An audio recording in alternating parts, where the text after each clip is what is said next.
Welcome to the Afropean Kitchen. Today I'm going to show you how to make pilau. Pilau is one of my favorite East African delicacies. I remember the first time I went to Kenya and somebody served me pilau. It was love at first taste.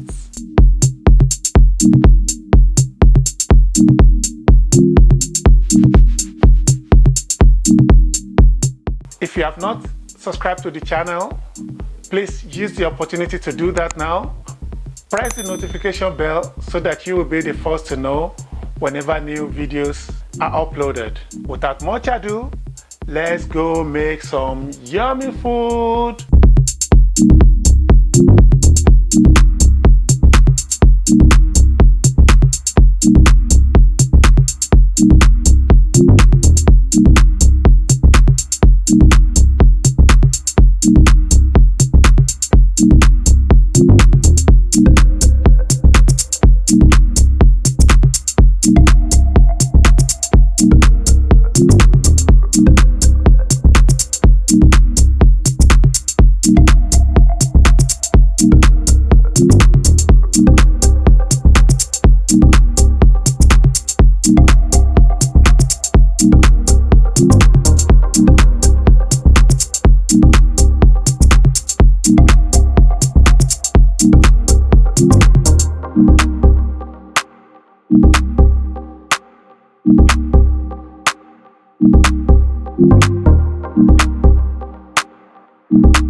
That looks good, right? This is one of my favorite meals to make, pilau. I have used beef, but some people use goat meat. You can also use chicken. Before you leave the channel, please subscribe, hit the notification bell so that you will be the first to know whenever new videos are uploaded.